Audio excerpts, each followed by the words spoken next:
It's a great honor to be with you today. A word about the council and then a word about our topic, and my colleagues here on the podium and at their seats would love to take your questions. I hope. The council is 20 years old. We were formed with one purpose in mind: to make the United States of America competitive on the world scene. And if I look at where we've gone in the last 20 years, Deborah, I think success. But we were focused at that time on one country, Japan, and one set of threats to our competitiveness. Our topic today shows that's changed greatly. I only have one request for the members of the press that are here today that I understand won't applaud, so I'm prepared for that, is read our report. And if you don't like to read it the next week, get where you can access it, and before you do a piece of work on this subject, read the report then. And I mean that very seriously, because I think after you do that, you'll ask different questions. You'll probe different things. You'll get out of that standard checklist that the council was in before we started this work, and I believe you'll have better reporting and you'll serve your readers better as we go forward. After September 11, after we concluded the world was a more dangerous place, we started a fundamental study. We said if the U.S. is going to have more challenges than some of our other industrial competing partners, how can we find a way to be secure and still be competitive? So we started out with the idea, Jerry and I co-chaired this work, how do you build a better wall? How do you get people through a security line quicker? We didn't find a magical answer. And we certainly didn't find a magical answer that others could not repeat. Then the work Jim and Deloitte's done looked at, fundamentally what is risk, and got a better understanding of risk overall. And what we saw very quickly from that work is that checking the boxes will not work. Just imagine if you had a wall protecting this facility and every guy got their individual piece right, but the total wall fell in. And that's the mistake you make, and that was, quite frankly, how we started out on the subject, is how do you do it piece by piece.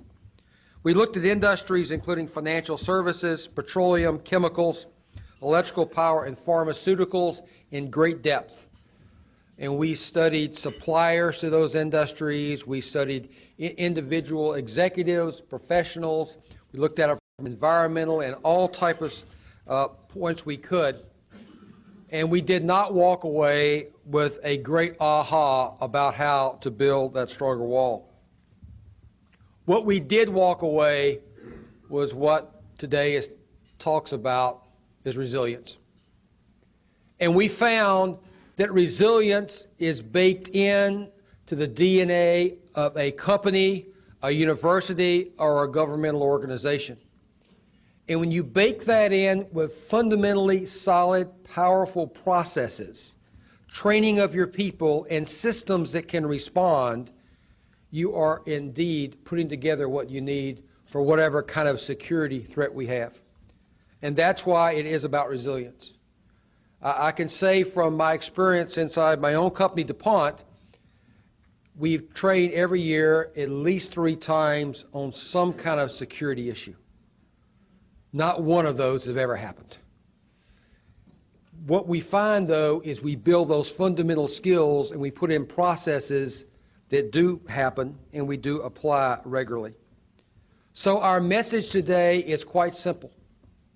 What you should be looking for in an organization are those fundamental processes that serve it every day to help it be more competitive, and as they work, they will indeed deal with security issue.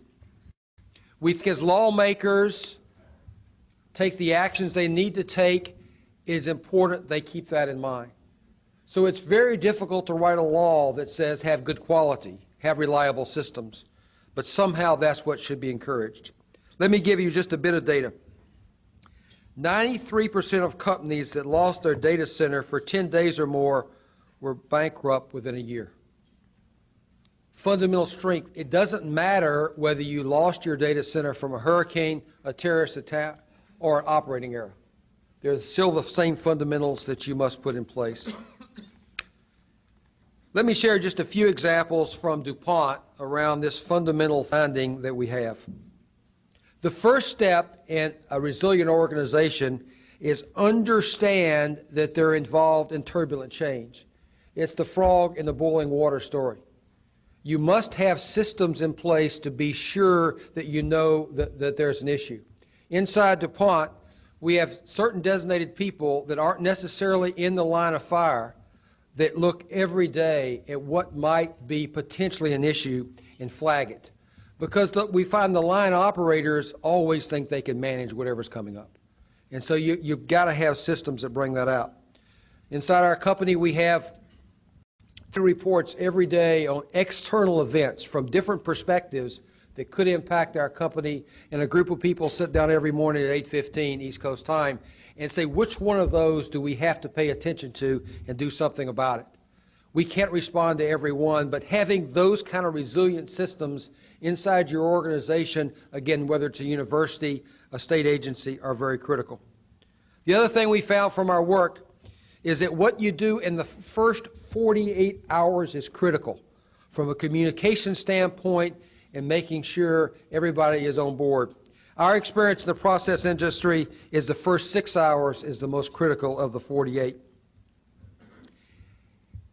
The second piece that we found in the most companies that win, and Walmart's one of our examples here, is when there is a hazard, look for the opportunity, because everything has its flip side.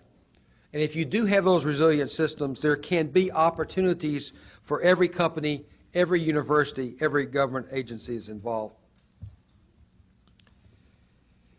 As we have seen companies evolve, I don't want to suggest for a minute that they're doing exactly the same things today as they were 10 years ago. They're just doing them better.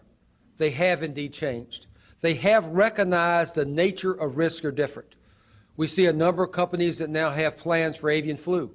They have processes in place that could deal with that. In our own company, in DuPont, every time I visit a site, we have 200 major sites in the world, the first thing we do is tour the fence line. Now, I'll assure you, before this decade, I rarely toured the fence line at a site. But sending that message and making sure people know that it's very important, and the examples you'll find in our report are company after company that has made those kind of steps. Let me summarize and then turn to your questions. Our country can be competitive, even in light of potentially more threats for us than others, be they weather threats or terrorist threats. We believe there is a mechanism to do that. Our report describes that. And although it's different details by industry, every industry we studied, it was the same thing. It's fundamentally strong, resilient systems and an operating mechanism that knows how to work effectively when you're in a time of terror. And it's third, sticking with those all the time and don't become complacent when you go for years without incident and learning. Thank you very much.